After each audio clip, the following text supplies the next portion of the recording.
Welcome to the Mind of Business Success podcast. I'm your host, Alicia Cramer. Our guest today is Viola Pierce. She has a business where she actually coaches nurses how to be successful in their own business ventures. This is going to be a great conversation, not just for nurses, but for everyone in business. We're going to be talking about some pretty important stuff, including the ability to be resilient even when life happens. And let's face it, life is going to happen. So welcome to the show. Thank you. Thank you. Thank you. Let's start by just talking a little bit about what you're doing in your business so that our audience has a frame of reference. What is it that you're doing? So I teach nurses how to coach and consult. So one of the things about nursing is that if you follow Maslow's hierarchy, right? At the bottom of Maslow's hierarchy is your physiological being. And nurses have the uncanny ability to be able to help others with their physiological being, whether it's mental, whether it's emotional, whether it is physical, whatever it is. Nurses have the ability to coach and consult. They also have the ability to coach and consult other nurses as well. And so other nurses, whether it be, helping them through nursing school, helping them pass the NCLEX, transitioning from being a nurse to being a nurse practitioner, going through school to get your doctorate degree, whatever it is, they have the ability. Because like when I went to get my doctorate degree, I felt very alone in the process. And so there's nurses out there that help you get through that process and help you to understand how to roll through that process without having to, feeling like you're just super, super alone in the process. So you found a niche. People need this service.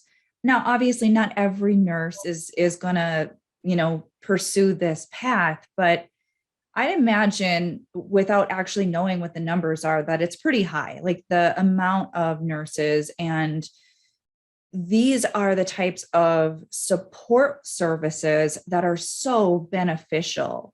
Let's face it, it's not an easy life, path. It's not an easy career by any stretch of the imagination. And anyone who knows someone, I know a lot of people who are in the industry, it's tough. It is. It is. And one of the things that I do know is that, a lot of people say that we have a nursing shortage. We really don't have a nursing shortage. We have a shortage of nurses who are willing to deal with the things that we have dealt with in the past. And so the nursing industry has changed dramatically. And so what we want to do is we want to be able to support the nurses who are in those positions still now, right? And so if they transition outside of healthcare or outside of the bedside, then we want to have other nurses who come in and help them say, if you have a 30-to-1 patient ratio, that is unsafe. And so it not only helps, it's the help, it really transforms the face of healthcare as we know it. Because at the end of the day, we have spent when we first started the pandemic, we spent 17.7% of our gross domestic product on healthcare. It is up by 2% now, 19.7%. So we spent almost 20% of our gross domestic product on healthcare. That is crazy. When I first went to the emergency department, I've been a nurse for 30 years. When I first went to the emergency department between 4 and 7 a.m., you didn't see anybody in the emergency department. They weren't coming in. They were sleeping. Now that is unheard of. And the hospital is at a juxtaposition. I'm going to speak my truth about that, because at that juxtaposition, it's, do we make sure that the patients are coming in so that we can have more capital or more revenue? Or do we go into the community and make the patients better? So they're at that juxtaposition. And so nurses need a different way of changing the face of healthcare as we know it. And that was my goal from the very beginning, because my back was up against the wall, I felt like. And I felt like when I would go into the emergency department, I had too many patients to take care of. And I felt like I was just drowning in that. And in order to take care of a patient efficiently and effectively, then I need to have the support that I need. And I need to be told when this is unsafe, this is not what you need to do, and understand the difference between this is safe but hard, but this is unsafe and unnecessary. So that's what I wanted to do with the nurses. And honestly, I started out as a nurse nurturer, which is my nonprofit. And I started it out, I wanted nurses to be spiritually and physically fit, financially stable, and able to lead with integrity. Because if you don't understand how your mindset works in order to change your life, then you can't pour from an empty cup. You are pouring from a empty cup, and nobody is getting served well. And so my goal is to, if you serve the nurse well, the patient will ultimately get served, and the hospitals will ultimately get served. But understanding that juxtaposition can sometimes be hard for people who have operated in a traditional system. That's always been the way that it has been. So I want to highlight a couple things that are sort of spoken in an unspoken sort of way in what you just shared. And a part of this is you felt a calling to step up and do this for yourself as well as for other people, to be of service to this group of people that was in need. So you were fulfilling a need. And that is something that is frequently taught to business owners, right? When you are creating a new product, when you're creating a new program, when you're creating a new business, you're not going to be successful if you don't have people who want that thing, that product, that service. So you were able to take your skills, your experience, your understanding of this huge need and start to create a business that really is of service to these individuals. And that is sort of the winning formula, so to speak, but that doesn't necessarily mean that it's all rosy and rainbows and butterflies. You still have to go through the business journey, marketing and getting yourself out there and clearly stating, who you are and what you do and how you can help people. I'd love to talk a little bit about that part of your journey. So, we're talking to an audience of business owners at all different stages of business. And there is a journey that we all go through. It's not oftentimes as straightforward as, oh, I know what I want to do. I know that there are people that I can help. I'm going to put up a website, hang up my shingle, and then live happily ever after.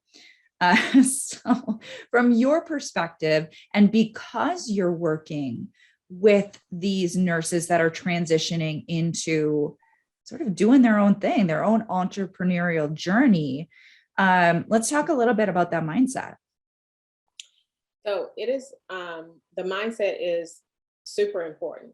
The deal is that when you bring nurses into this, the goal is to explain to them that we're helping the patients, we're helping them, we're helping their families, creating generational wealth. Those are the things that we talk about. But the reality is that that's a problem we're solving. But when you get in, we talk a lot about mindset. And the reason why we talk about mindset is because if you have the mind that you can do it, mind is a powerful thing. And once you have the mindset that you're going to win, you're going to win. Before we got on the podcast, we talked about the fact that my mother had passed away last Friday. And when she passed away, my mother was an amazing woman. Just to give you a little backstory, she had 6 children that were stair steps. And then she had 4 miscarriages, and she had 1 stillborn. And she wouldn't let them do a C-section on her because she felt like that they were going to tie her tubes, and she wanted to have more children. So then she said that her and my dad went on to have some fun, and then she got pregnant again. And when she got pregnant with me, they advised her to have an abortion. And so when they advised her to have an abortion, she said, no, I'm not going to do this. It's going to be my miracle baby. So she ended up having me, and I walked across the stage with my doctoral degree on her 89th birthday. So the reality is that she was an amazing woman. And she taught me so much about resilience, about the fact that you will win if you don't stop. You will get to the goal. The problem is that we're inconsistent sometimes because we don't think that we're going to win. We think that it's going to be the efforts or not. And the reality is that our minds are formed before the age of 7. So the subconscious, okay, is consistently speaking to us, right? Consistently speaking to that inner person. But what we have to do is that whenever those thoughts come up that you're not going to win, what you have to do is you have to do the thought work that says, okay, that's not true. That's not true. I'm going to win. It is a needed factor in people's lives. And so we're going to win no matter what, no matter how. But understanding that is key. But when you get in and you think, well, I'm not going to win, there's no point, we need to just nix this, that's the reason why businesses fail. But every day, because let me tell you something, for me, I don't know about anybody else, but for me, I transitioned out of healthcare. And when I transitioned out, I was closing clients left and right. And then I transitioned out to full-time entrepreneurship. And when I transitioned out, I stopped closing clients just like that. And so I could have said, okay, I'm going to go back and I'm going to just go get another job. But I remember the words in Robert Kiyosaki's book. And he said that when he left that copier company, he said that one guy told him, you won't be back. And he said, I might fail, but I won't be back. And those words have resonated with me the entire time. And so it's 2 millimeter shifts. And so there were certain things that I had to do. Like I look at my numbers every morning. And so I know what my numbers are. So it's based off of your numbers. We go based off of emotion when it's really off of numbers, right? We can win if we just constantly look at our numbers. I felt the shift, but I didn't know what was happening had I not had a formula to calculate my numbers. And once I saw my numbers, I was like, okay, let me figure out what I can do differently. And so we shifted. We done something different. And now we're getting calls after calls and I'm closing clients again. But that's what had to happen in order for me to get to where I needed to be. Because you need to base everything off of numbers and understand that consistency is definitely key. There again, another couple of nuggets that I want to highlight, because you clearly articulated some really important points. And there's also, I think, some gold that's sort of the writing between the lines. And that is, there are a lot of people who are having that initial win. And it's exciting, it's exhilarating, it's thrilling, right? And we tend to be like, oh, right, I found my thing, now game on, right? And when that initial sort of, I'm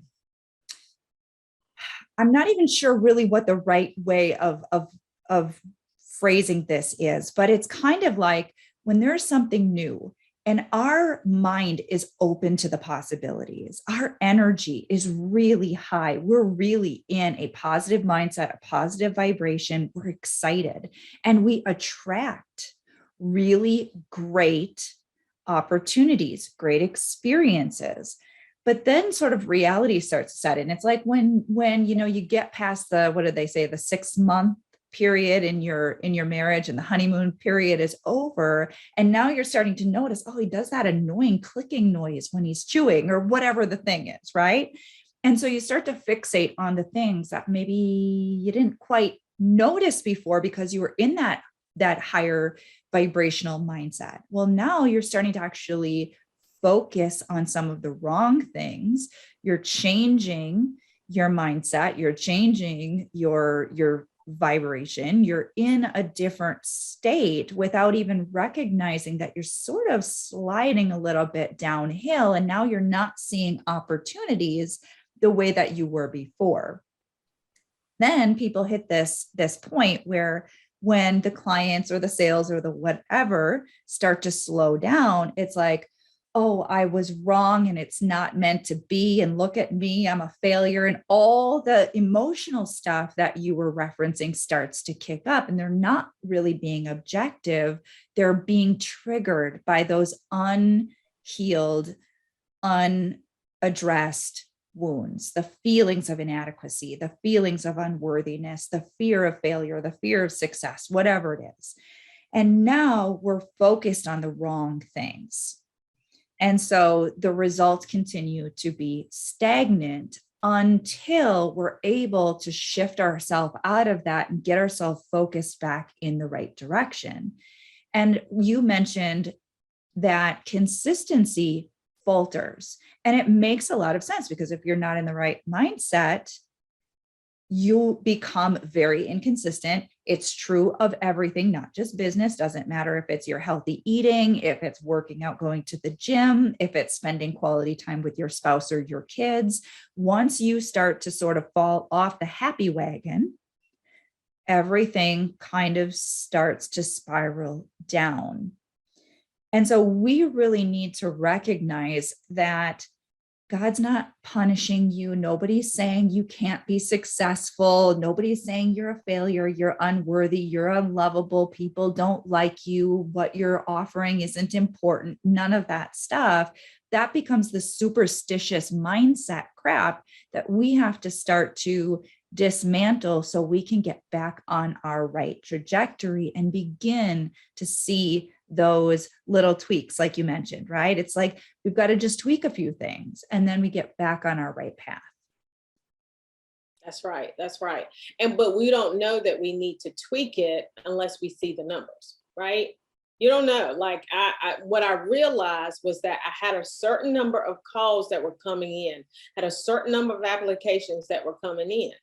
And so once I felt it, then I went back and looked. Mm-hmm. I was like, oh, that's the reason why I'm feeling that. Okay. And so, and then that's just that tweaking. And it is literally like that shift, like the lock, right? You take the lock and you just shift it until it hits that right combination, until you are moving forward in that way. But the deal is that it's just a continual moving forward and understanding that when you wake up in the morning, if you have that mindset that it's not gonna work, it's not. But you got it, and one of the things that I did this because I'm divorced and I've remarried. And between the time that I was divorced and remarried, I had to start affirmations. And I had to, in the mornings, I had to say what was going to happen. I'm a firm believer of the Bible, and I'm a firm believer that what God said, what you say out of your mouth is important. And if you say that you're not going to win, you won't. But as important is your subconscious, because your subconscious is playing in the back and you don't even know it's causing you pain. You don't even know that it is causing you trauma, right? But you have to, whenever they rise up, because what they do, I call them sneak attacks. So they rise up and they sneak attack you. And like, you don't even know, like, you're like, well, that's not what I think. Well, that is what you think. And so you have to say, okay, you have to address it. As soon as it hits the surface, you have to address it and pull it back down. One of the, I'm not, please be clear that I am not a psychologist, psychiatrist, or whatever, okay? Not any of that, I promise you. But one of the things that I do know, I was at a conference one time, and one of the things that they did was there were 3 people around me, okay? Or whoever. There were 4 of us all in one group, and they were our earth angels, okay? And so what happened was those 3 people, they would say whatever that limiting belief was of ours, okay? They would say they would say just the opposite. So they couldn't say, if you thought that you were ugly, they couldn't say you are not ugly, not the negative, right? They had to say you're beautiful, right? And so they would say it at this level, just normal talking level. And then they would scream it at this level. And then they would come down and whisper it to you, because your subconscious is the thing that that kills most dreams. In your mind, you understand it. In your mind, you understand what's happening almost at times, but then you can't get past it for some reason. And it's that subconscious that's consistently talking to you. Well, and this is exactly what I do in my business. I'm working with the subconscious. What's that? Of course we're.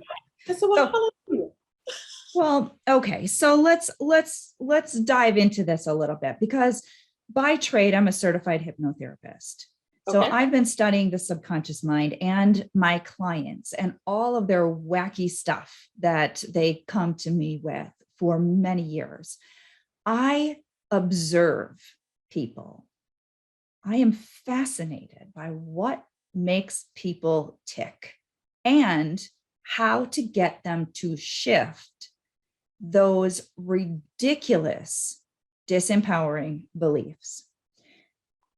It can, in many cases, be as simple as adopting a belief and latching onto it so tight that it becomes your life raft when your mind is kicking up crap. Now, sometimes there's a lot of deeper healing work that we need to do, and that is, obviously true in many cases. But in my Inner Game Academy, which is all about helping business owners to recondition the subconscious mind, I actually created an affirmation audio. It's a quote by Vince Lombardi. Mm-hmm. Winners never quit and quitters never win. And I'll tell you that when I started going to HIIT classes, because I used to work out on my own, and that was fine when I was younger and more consistent, but because my business was so busy, I was falling off the wagon. So I decided I better start actually working with a personal trainer, because that's the only way that I am going to make sure that I stay committed to this. And I never liked running, never. When I was young kid, had boundless energy, never liked running. But I'll tell you what, I have to run 3 times a week. I have to run. And when I started running, I would recite that to myself in my mind over and over and over. And so I'm running and I'm telling myself, quitters never win and winners never quit. And it is powerful, because otherwise, what is your mind doing? When you're doing something and you have old conditioning that directly contradicts this new thing that you are wanting to create for yourself, this new self-image, this new goal, this new state of being, this new level of success, your mind is going to be bombarding you with all the reasons why you can't, you shouldn't, it won't work, how uncomfortable you are. Look at this evidence that says you're not getting the results, you can't do this. And you have to find a way to keep your mind focused on the right things. So again, that doesn't mean that sometimes there isn't some healing work to do. That's something I frequently am doing with my clients. And I have all sorts of hypnosis audios, all the different stuff, and all the stuff for healing that deep stuff. But one of the things that's so commonly overlooked is just you can, with your intention, control your dominant thoughts. You just have to commit to doing it and practice it over and over and over again until it becomes a new known in your subconscious, and then it becomes the new default. I love it. I love it. I love it. Because, one of the things that, we talk about is the morning success routine. And that's one of the things that helps me. And just really just sitting down and just not being so busy. We're all, I no longer am, but I used to be so consumed with what was going on in the world. I'm not consumed with what's going on in the world. I'm going to make history. And when I make history, then, I will be consumed a little bit more. But as of right now, I'm not concerned about what is going on I cannot, because right here, we are changing the face of healthcare as we know it. We're making things very different. And I love your work because I love the fact that you are tapping into that subconscious and you're doing those affirmations. And because I'm a firm believer that there's power of life and death in the tongue. And so whenever you speak that, whenever you're running, whenever you're doing that, and what's happening is, that tongue is speaking. And your mind says, well, okay, she didn't said it. I guess we got to do it. So I love it. Well, let's shift gears just a little bit because I'd love to ask you if you're willing to share with us one mindset obstacle that you personally had to overcome in your business in order to get to where you are today. Okay, so give me an example of a mindset obstacle. Oh my goodness. This would be a limiting belief. This would be something that you bumped up against that felt like a very, very real obstacle that you identified, nope, not going to do it anymore. And you were able to shift that, and that helped you to break through to a new level of success or fulfillment or inner peace or whatever that might be. So my limiting belief initially was that as an African-American woman, I could not have a successful company as successful as it needs to be or will be.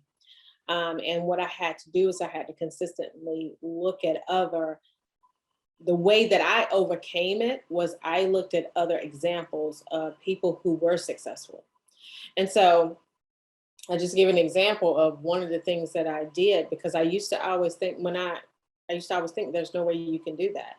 And I was coming down the road and I was rounding the corner at the hospital, and I never forget it when they came on the radio and they said that Oprah Winfrey was a billionaire. She a billionaire with a B? Wait a minute. Wait a minute. Let me go back, because what I thought was, as an African-American woman, I will not be able to do this. I will not. And so what I thought was, I just need to play small, right? Play as small as I can and everything will be okay. And I thought, because my parents didn't graduate high school. They didn't graduate high school at all. My mom went to the 9th grade. My dad went to the 6th grade. My mom was 91. She passed away last Friday, right? And so the deal is that they had a little bit of a different time. And I thought, now I'm not just a first generation college graduate, I'm a first generation high school graduate, right?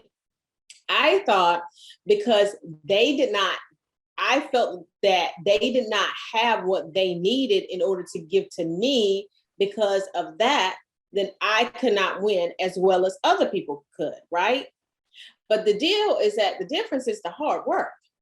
Hard work is you flip it, it will eventually work out for you, right? And so when they said that Oprah was a billionaire, I went back and I looked in her history, because I wanted an excuse. I wanted to say, let's give you an excuse. If she had a silver spoon in her mouth, then you're good, right? But the deal was that her mama and her daddy met at the oak tree. They got the groove on. They were never together. My parents provided an amazing home for me. They didn't graduate from high school, but they were married for 61 years. They were amazing people. And they gave me all the love and all the kindness. And I never felt, although I think that we were food insecure, I never felt like I was food insecure, right? And because of that, I thought, well, that's the shift. And I thought, well, if she can do it, then by God, all means, I can do it. And we are dealing with such an enormous problem that needs to be addressed. Oh yeah, no problem. So that was my shift. And once I shifted, it was a game changer. And I started affirmations and I started addressing those subconscious thoughts. My life completely changed. I love it. I just want everybody to take a moment, and we've all got a story. Everyone's got a story. it's time to let that shit go. It is not serving you. There is no law of the universe that says you cannot. If it's in your heart, it's coming from a good place. And it's not just a blessing for you, it's a blessing for everyone else who is affected. So we've got to stop playing these games with ourselves and really step into what we're being called to do. That's right. That's right. I love it. I love it. I love it. I love it. All right, Viola, how can our listeners connect with you?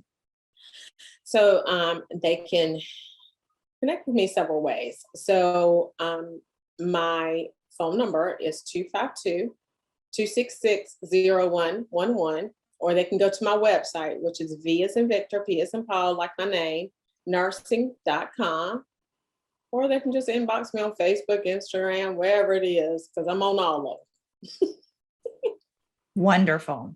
I want to thank you so much for being with us today. I know you're going through some personal things with the transition of your mom, and here you are being an incredible, inspiring woman, sharing your journey, sharing your story, and I so appreciate that.